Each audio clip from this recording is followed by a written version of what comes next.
¿Qué tal? ¿Cómo estáis? Muy buenas a todos. En este vídeo no vamos a analizar ninguna acción de bolsa, no vamos a analizar ninguna empresa, pero sí vamos a analizar España como si fuese una empresa.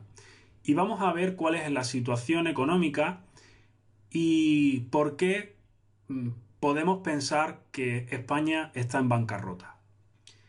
Antes de meternos de lleno, me gustaría que hiciésemos un ejercicio muy sencillo de economía familiar donde vamos a analizar la situación económica de dos familias. Por un lado tenemos a la familia de Carlos y Ana, que tienen unos ingresos mensuales de 3.000 euros y tienen unos gastos de 3.800. Esos gastos son de una hipoteca que tienen, que pagan 1.500 euros, dos créditos personales, por los que pagan 415 y 285, pagan la letra de un coche, que están pagando 450 euros, y el resto de gastos normales de cualquier familia, pues comida, facturas, teléfono, internet, etcétera, etcétera. Lo primero que podemos observar de la familia de Carlos y Ana es que están muy endeudados y van por encima de sus posibilidades. ¿Por qué van por encima de sus posibilidades? Pues muy sencillo, gastan más de lo que ingresan.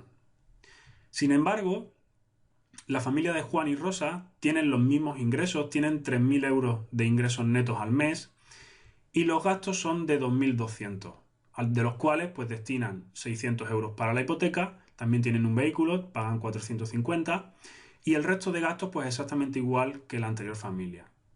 Tienen que pagar pues lógicamente comida, facturas de agua, luz, internet, ropa, etcétera, etcétera. Lo que son los gastos corrientes de una vivienda. Claro, Juan y Rosa tienen un excedente todos los meses porque gastan menos de lo que ingresan, por lo tanto ahorran 800 euros mensuales. Y esos 800 euros, pues una parte la destinan a invertirlo en plazo fijo y otra para invertirlo en renta variable. Si yo os hiciese la siguiente pregunta, la que vemos aquí abajo, ¿qué familia tiene mejor su economía familiar? ¿A qué familia nos gustaría parecernos? Pues yo creo que todos estáis de acuerdo en que nos gustaría parecernos a lo que hacen la familia de Juan y Rosa, porque tienen una economía bastante saneada, llegan holgadamente a fin de mes y no gastan más de lo que ingresan, como le está sucediendo a la familia de Carlos y Ana. Y la siguiente pregunta que os lanzo sería, ¿cómo podemos mejorar la economía de la familia número uno? Pues lógicamente podríamos recortar algo de comida, podríamos recortar algo a lo mejor de alguna factura, de teléfono, de internet, de agua y luz, podríamos intentar ahorrar un poco, pero realmente para mejorar la economía de la familia número uno deberíamos de reducir pues toda la deuda que tienen, para que al menos gasten exactamente lo mismo que lo que ingresen. Y en ese momento pues llegará la economía de esta familia pues llegará a un punto de equilibrio. No tendrá excedentes como tiene, como tienen Juan y Rosa, pero sí al menos pues ya llegarán al punto de equilibrio, ¿vale? Es un ejercicio muy sencillo, yo creo que todos estaremos de acuerdo en lo que hemos comentado. Bien, ahora vamos a hacer otro ejercicio. Vamos a imaginarnos que somos el presidente del gobierno. Llegamos a la Moncloa, nos sentamos en nuestro despacho y nos dicen, bueno, pues hay que gestionar el país, ¿no? Y lo vamos a gestionar pues exactamente igual que gestionaríamos nuestra economía familiar o de la misma forma en la que gestionaríamos pues una empresa. Lo primero que vamos a ver, ¿no? Lo primero que tendríamos que ver es, bien, ¿cuánto ingreso? ¿Cuáles son los ingresos del Estado español? Bien, pues los ingresos anuales del Estado español se estiman en 325.000 millones de euros. ¿De dónde sale este ingreso? ¿De dónde recauda el dinero el Estado español? Pues es muy sencillo, de los impuestos. Y de la siguiente forma, tenemos 19 millones de personas trabajando, 19 millones de cotizantes. los cuales pues pagan un IRPF, la empresa paga, lo vamos a ver ahora desglosado, paga también un dinero. Por lo tanto, si multiplicamos pues todos los cotizantes por ese dinero por los 12 meses, tendremos lo que ingresamos de los trabajadores que están en activo ahora mismo. ¿Por qué pongo 800 euros mensuales? Bueno, es un cálculo más o menos estimativo. Estamos haciendo un estado de cuentas en números gordos. No vamos a ir al céntimo porque tampoco es el caso. Lo que quiero es que analicemos realmente la situación en la que nos encontramos y no tenemos que irnos tampoco al detalle. Una persona que gana 1.300 euros mensuales de IRPF, si le calculamos un 13% de IRPF, pagaría 223 euros. De contingencias comunes pagaría 94 y la empresa pagaría 472. De accidentes de trabajo y enfermedad profesional, la empresa pagaría 47 euros. De formación profesional, 2 euros paga el trabajador, 12 euros paga la empresa y del Fogasa paga 4 euros la empresa. Por lo tanto, en torno a 800 euros mensuales que el gobierno ingresa en sus cuentas por cada trabajador. Por lo tanto, eso da un total de 183.000 millones de euros, lo que recauda el Estado español de cada uno de nosotros, de cada uno de los trabajadores. Bien, por otro lado hay otro impuesto que todos conocéis, el impuesto del IVA. Cada vez que vamos a comprar una barra de pan, cada vez que compramos ropa, cada vez que compramos cualquier producto, tenemos que pagar el IVA. Pues con el IVA recaudamos 78.000 millones de euros cada año. Con el impuesto de sociedades, que es el impuesto que pagan las empresas por sus beneficios, el Estado recauda 27.000 millones. Fijaos la diferencia que hay entre lo que recauda de las empresas y lo que recauda de los trabajadores. También hay otros impuestos especiales, el impuesto a la gasolina, etcétera, etcétera, etcétera. Pues con los impuestos especiales se recaudan en torno a 23.000 millones. Y con el impuesto de patrimonio pues se recauda relativamente poco, 1.100 millones. Por eso muchos partidos políticos están a favor de eliminarlo, porque de esos 325.000 millones, pues que en lugar de ser 325 sean 324.000, bueno, pues es poca cosa, ¿no? Lo que se recauda en patrimonio, en comparación con el total, pues es poco. De ahí pues que muchos partidos políticos pues quieran eliminarlo. Y el resto de impuestos, pues sobre unos 12.900, 13.000 millones, más o menos. Pero para que os hagáis una idea, en números gordos, lo que ingresa a España son 325.000 millones. Bien, pues hasta ahí, perfecto. Ya tengo mi balance, mi partida, ¿no?, de ingresos. Y ahora vamos a meternos en los gastos. A ver, ¿en qué gasta el Estado español el dinero? Bueno, España gasta al año 472.000 euros, los cuales están distribuidos de la siguiente forma. Pensiones es la partida donde más gasto hay. Tenemos 153.000, casi 154.000 millones de euros. También en las transferencias a las administraciones públicas, 52.000 millones. Hay que pagar la deuda. Lo que pagamos de deuda cada año son 31.000 millones.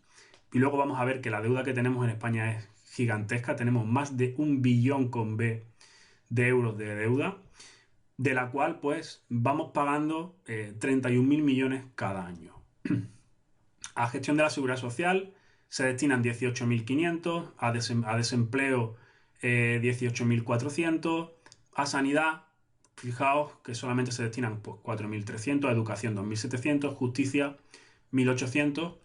Y bueno, no vamos a analizar todas las partidas, simplemente aquí pues he puesto las más significativas, las que más gastan, en las que más nos gastamos y en las que menos.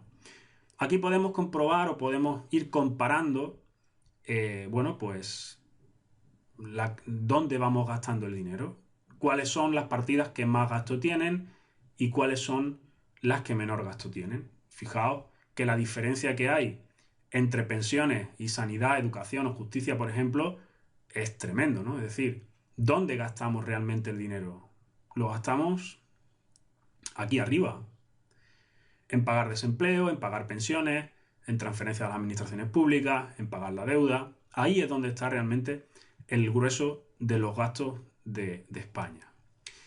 ¿Y dónde está la fuente de ingresos del gobierno? Pues realmente la fuente de ingresos está en las personas, en los ciudadanos, en los trabajadores a fin de cuentas y en el IVA, lógicamente, ¿no? En todo lo que consumimos. Pero el grueso de la recaudación está aquí, está en nosotros. De las empresas apenas, de los beneficios de las empresas apenas se recauda. De donde se recauda dinero de verdad es de todos los ciudadanos que están en el país. Por lo tanto, tomad nota de esto mismo que estamos viendo, porque luego vamos a ver más adelante, vamos a seguir debatiendo un poco y a seguir reflexionando sobre esto mismo. Por lo tanto, ¿cuánto ahorra España? Pues si yo a los ingresos le quito los gastos, pues no ahorro nada. Lo que tengo es una deuda anual de 147.000 millones de euros que tengo que pedir prestado. Fijaos que tengo que pedir prestado todos los años una cantidad prácticamente igual que lo que pagamos en pensiones. Ojo al dato. Tengo que pedir prestado todos los años para poder pagar una partida igual de grande que las pensiones. Ya me diréis si esto no se parece más a la economía de la familia número 1 que hemos visto que a la número 2. Con esta imagen simplemente quiero que veáis pues de un vistazo el reparto del gasto, porque es una imagen bastante clara. Si el rectángulo grande es el total de gasto, aquí tenemos lo que destinamos a pensiones. Todo esto se destina a pensiones. Todo esto se destina a las transferencias a otras administraciones públicas. Todo esto es lo que destinamos al pago de la deuda, a los servicios de carácter general, al desempleo, a otras prestaciones económicas. Fijaos dónde está el grueso del gasto del Estado español. En seguridad ciudadana, pues se destina muy poco. A defensa, pues también se destina relativamente poco. A sanidad también, a fomento del empleo, pues también bastante poco. A educación, a industria, a justicia, ¿no? Ya estáis viendo cómo es el reparto el reparto del gasto. Lo grueso del gasto lo tenemos aquí. Y eso es importante tenerlo claro, porque luego cuando tengamos que hacer un ajuste y un recorte, pues vamos a analizar de qué partidas pues tendremos que realizar esos recortes. Esta imagen a mí personalmente cuando la vi por primera vez pues me despertó mucho la visión de la realidad respecto a las cuentas, ¿no? del Estado, y bueno, y realmente es lo que quiero lo que quiero transmitiros con este vídeo. Claro, aquí vemos lo que hemos gastado en el último año, 472.000 millones. Pero ¿cómo ha sido el balance de ingresos-gastos respecto a todos los años, ¿no? Vamos a intentar analizarlo pues exactamente igual que una empresa. Bueno, pues aquí podemos ver la evolución del ingreso y del gasto desde 2005 hasta 2019. Os dejaré debajo en la descripción del vídeo el link del artículo donde están sacados todos estos datos. Bueno, pues fijaos que desde 2005 en la gráfica verde son los ingresos que ha tenido el Estado español y la línea roja son los gastos. Bueno, pues lo primero que nos llama la atención es que siempre hemos gastado más de lo que hemos ingresado. Es decir, no somos capaces de generar un ingreso suficiente como para cubrir nuestros gastos. Y eso pues es bastante malo, porque lo que hace es que tengamos que endeudarnos para poder pagar. Y luego analizaremos el tema de la deuda. A partir de 2008 con la crisis, pues lógicamente, como muchísimos trabajadores se fueron al paro, pues al estar todos esos trabajadores parados, pues lógicamente el Estado dejó de ingresar dinero. De ahí que la curva empezara a bajar. Empezó a recaudar menos dinero, claro. La gente está en paro, ya la gente pues no sale ni gasta como gastaba anteriormente cuando está trabajando, lógicamente. Por lo tanto, los ingresos caen de una manera bastante grande. Y el gasto se dispara, claro, porque estas personas que no están trabajando hay que pagar las prestaciones, hay que pagar desempleo, etcétera, etcétera. Y eso hace que el gasto aumente. Por lo tanto, pues la diferencia entre ingresos y gastos es tremendamente gigantesca. Además, que como vamos a ver luego, cada vez hay más pensionistas y hay más jubilados y ya habéis visto la partida de las pensiones, la cantidad de dinero que se lleva. Ahí es donde está un poco el quid de la cuestión. Pero bueno, lo vamos a ver más adelante, no vamos a adelantarnos. Y en el gráfico de la derecha lo que observamos es la evolución de la deuda, del dinero que pedimos prestado desde 2004. Bueno, desde 2004 la deuda pública estaba en 400.000 millones de euros y se mantenía ahí pues más o menos constante. Incluso fue disminuyendo un poquito antes de la crisis. Cuando ya llegó la crisis, y por esto mismo que hemos comentado, para poder cuadrar las cuentas, y ya que vamos siempre por encima de nuestras posibilidades, si gasto más de lo que ingreso, pues tengo que pedir prestado, porque es que si no, no me salen las cuentas. Pues a partir de aquí, pues ya podéis ver cómo la deuda ha ido subiendo de una manera tremenda. Actualmente tenemos una deuda de 1,2 billones con B de euros, lo cual es pues tremendamente grande. Para que os hagáis una idea, es decir, nosotros hemos comentado que estamos ingresando, el Estado español está ingresando 325.000 millones y gasta 473.000. En una familia eso equivaldría, para que os hagáis una idea, de ingresar al mes 2.700, gastar 4.000 y tener una deuda pendiente de 120.700. Claro, ahí es donde nos tenemos que hacer la siguiente reflexión y la siguiente pregunta. Si no somos capaces de ahorrar y cada año pedimos más y más dinero prestado para mantener el sistema, esto no funciona. Aquí hay algo que está fallando. Por ahora nos están prestando el dinero, pero es una manera adecuada de gestionar un país, de gestionar la economía de un país. ¿Qué familia podría estar ingresando todos los meses 2.700 y gastar 4.000? ¿Cuánto tiempo podría aguantar en esta situación, ¿no? Imaginaos, cada uno de nosotros gastando 4.000 euros todos los meses, ingresando 2.700 y teniendo una deuda de 120.000 euros. Pues, ¿cómo salimos de esa situación, ¿no? Haceros esa pregunta, reflexionar sobre ello y sacar vuestras propias conclusiones. Si seguimos jugando a ser políticos, pues ¿cómo vamos a cuadrar las cuentas? ¿Cómo cuadramos las cuentas en 147.000 millones de euros para que mi balanza de ingresos y gastos queden a cero? Bueno, la primera opción, y sería la opción más recomendable, antes que recortar gastos, ¿no? Para intentar mantener este estado del bienestar que tenemos, pues sería aumentar los ingresos, lógicamente. Vamos a intentar hacer todos los esfuerzos posibles para aumentar los ingresos. ¿De qué forma podemos aumentar los ingresos? Pues lógicamente si generamos empleo. Si fuésemos capaces de generar 10 millones de empleos, pues sí podríamos subir bastante los ingresos por las cotizaciones. Pero subir 10 millones de empleos, tela marinera. Por lo tanto, es necesario atraer a la inversión y atraer a las empresas. ¿Quién da trabajo?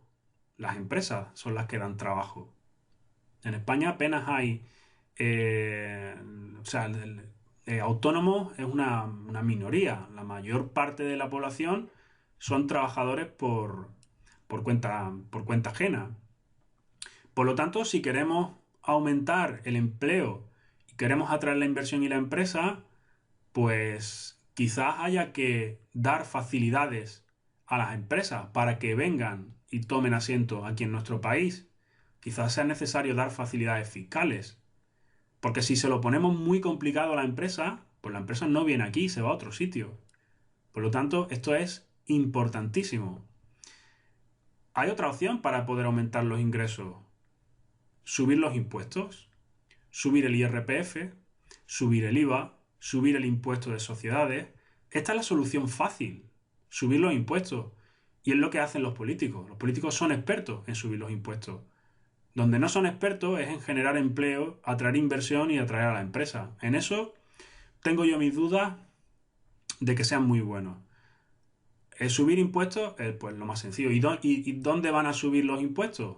¿Qué van a subir? Pues lógicamente de donde van a sacar dinero, del IVA del IRPF, del impuesto de sociedades, de los impuestos más grandes, ¿dónde van a meter la mano para poder recaudar? Claro, esto es contraproducente para la economía por una sencilla razón.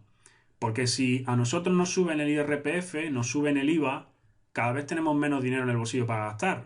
Por lo tanto, el fin de semana, pues en lugar de irme a un restaurante a cenar, pues no me voy a ir. Por lo tanto, a lo mejor el del restaurante ve que cada vez empieza a irle peor el negocio y tiene que cerrar.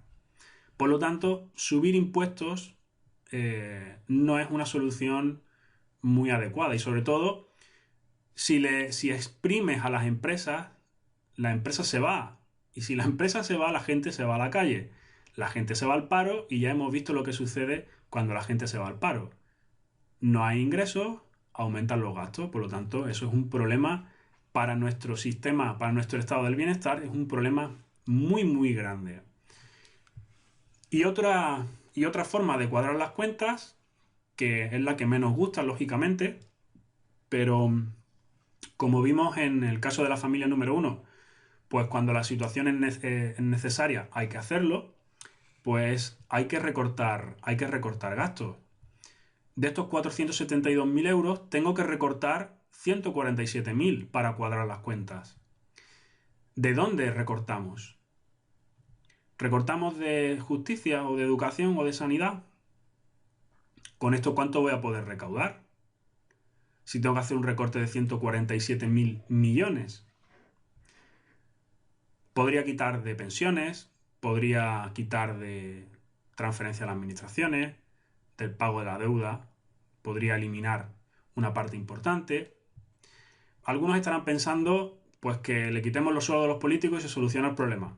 Bueno, con los sueldos de los políticos nos ahorraríamos 720 millones de euros. Y quizás por ahí haya alguien que piense que expropiando a Mancio Ortega pues también se soluciona el problema. Pues no se soluciona el problema. Si expropiamos a Mancio Ortega, 75.000 millones. No tenemos ni siquiera para cubrir un año. O sea que no es la solución. No es la solución. Y esto lo pongo un poco a modo de ejemplo para que veáis la realidad de las cuentas y que no os engañen con, bueno, pues con todas las cosas que cuentan, ¿no? Que se cuentan en los medios de comunicación, pues para manipular al personal. Por lo tanto, tener un estado del bienestar a base de deuda realmente es un timo. Y ahora mismo ese estado del bienestar que nos están vendiendo es un estado del bienestar a base de deuda. Cada año tenemos que pedir prestado 147.000 millones para mantener este estado del bienestar. ¿Es un timo o no es un timo? Reflexionar sobre ello. Yo personalmente tengo, mi opinión la tengo muy clara. Como hemos comentado antes, una familia o una empresa pues recortaría de las partidas de mayor importe. Tendríamos que recortar pensiones, tendríamos que recortar, por lo que hemos comentado antes, ¿no? De lo gordo, donde está el grueso, es donde hay que recortar. Hay que bajar la deuda. En todo esto está el 70% del gasto. Ahí es donde hay que meter la mano. Claro, ¿qué partido se atreve a cuadrar las cuentas y recortarle las pensiones y las prestaciones? ¿no? En pensiones hay más de 9 millones de pensionistas. Esos son muchos votos. Recortar en sanidad, en educación, en defensa, en las partidas pequeñas, ¿sirve de algo? No sirve de absolutamente de nada. Apenas se ahorra dinero con eso. Pero volvemos a lo de antes.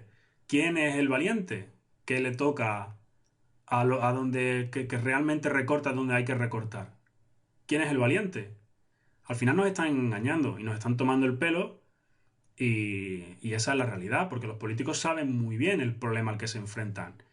Nosotros estamos jugando a ser políticos y esto es lo que haría, lo que debería hacer cualquier político, como cualquier empresa que dirige como cualquier persona que dirige una empresa o como cualquier familia que gestiona su propia economía. Y vamos a hacer otra reflexión. ¿Y si mañana no nos prestan esos 147.000 millones de euros?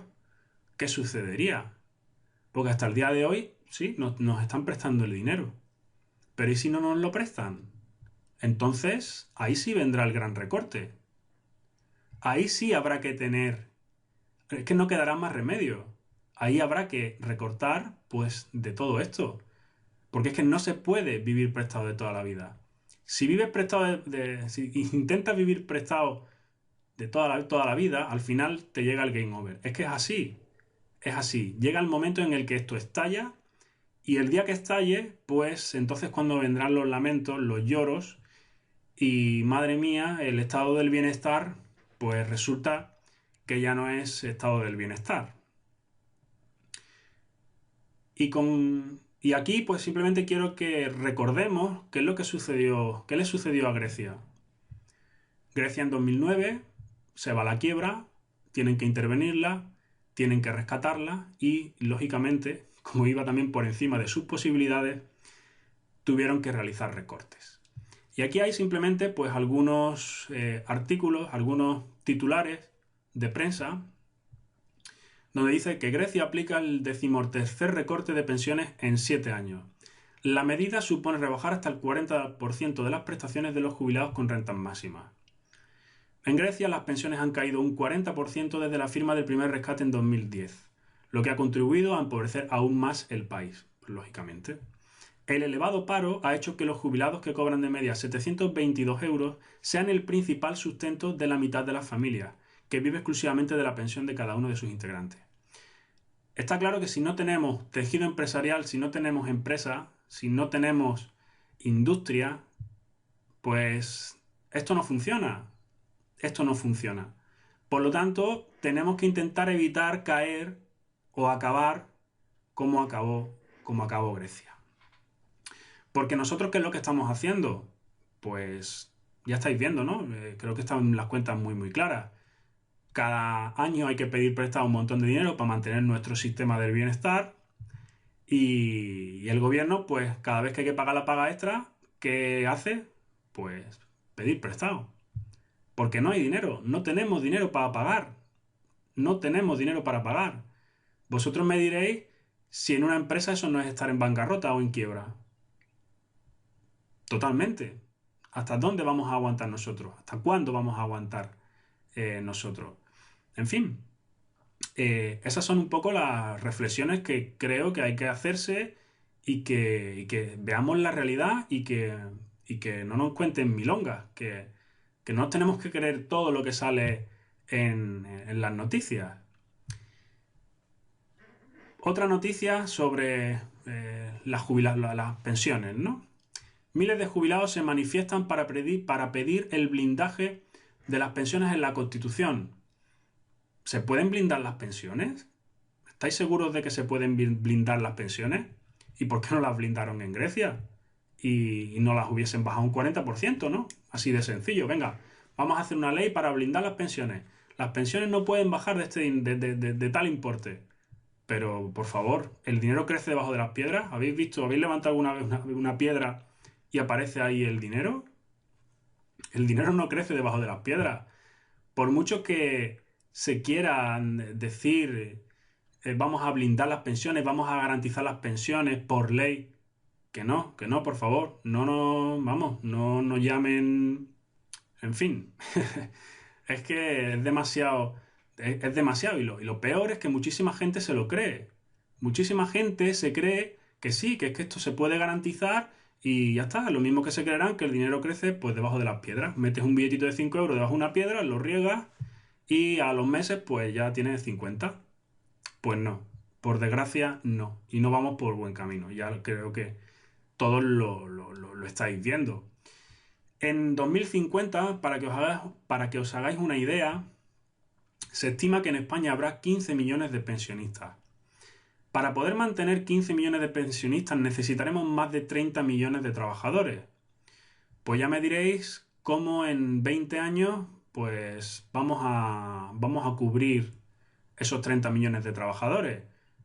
Necesitaremos empresas que generen trabajo y que generen riqueza, porque si no, es imposible. ¿Seguir tirando de deuda? Pues no sé hasta dónde podremos estirar el chicle. Pero la solución, vivir a base de deuda, no es la solución. Eso está totalmente claro. Y aquí quiero que hagamos otra reflexión. ¿Son los empresarios los malos de la película? ¿Realmente son los empresarios los malos de la película?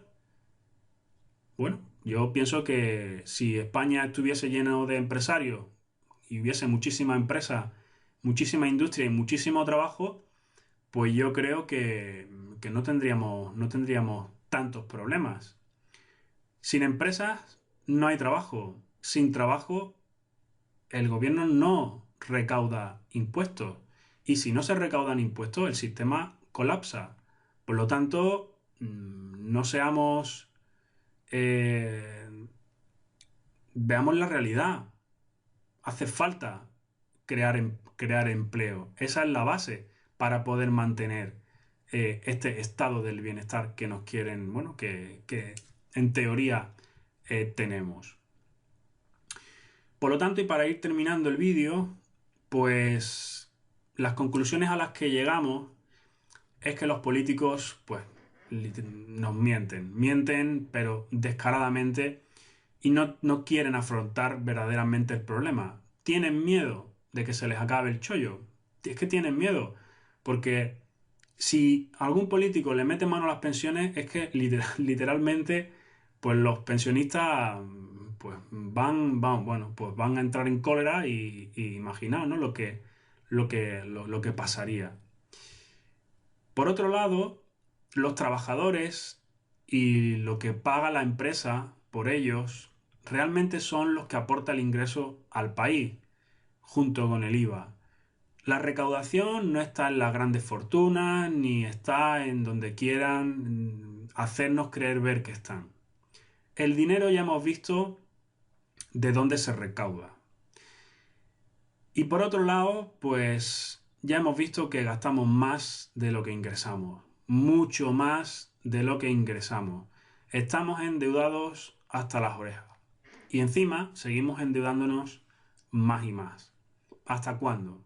¿Hasta cuándo aguantará esta situación? Porque recordad otra cosa. La crisis de 2008 fue una crisis en la que los que estaban muy endeudados eran las familias. Y fijaos el desastre económico que vino y la crisis tremenda en la que nos vimos envueltos. Pues quizás la próxima crisis sea de deuda, pero no sea de deuda de la familia, sino sea de deuda del gobierno. Y posiblemente, pues esa crisis quizás sea incluso peor. Pero bueno, esto ya pues, bueno, tampoco lo podríamos garantizar, ¿no? De hecho, yo no soy economista, ni muchísimo menos, y tampoco lo pretendo. Lo único que sí que quiero es que veamos la realidad de la situación en la que estamos ahora mismo. Por otro lado, sabemos que el gasto de pensión irá a un aumento cada año, por lo tanto, esto es un problema, porque son más gastos, más gastos, más gastos, y si en una familia cada año que pasa gasta más, pues lógicamente tiene que aumentar los ingresos, porque es que si no, pues la familia pues se va a pique, ¿no? Y yo creo que es bastante sencillo. Por lo tanto, los políticos tienen la responsabilidad de frenar esto y evitar que el sistema colapse. Porque si no se frena, tarde o temprano acabará colapsando. Y cuando colapse, pues vendrá el gran recorte y entonces pues cuando bajen las pensiones un 50%, entonces, y lo demás, ¿no?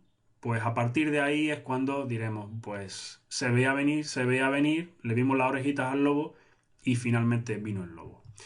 Y para terminar, pues tres citas del refranero, y la primera de ellas es que para repartir la riqueza primero hay que crearla, lógicamente. Y vivir de las deudas es pan para hoy y hambre para mañana. Y no hay mayor ciego que el que no quiere ver. Por lo tanto, saquemos nuestras propias conclusiones. Espero que este vídeo pues, os haya aportado un poco más de claridad sobre la situación y que al menos pues, podamos ver la realidad desde otro prisma diferente. Nada más, muchísimas gracias a todos por ver el vídeo, espero que os haya gustado. Me podéis dejar todos los comentarios en la parte de abajo. Y nada más, un fuerte abrazo y nos vemos en el próximo vídeo. Hasta luego.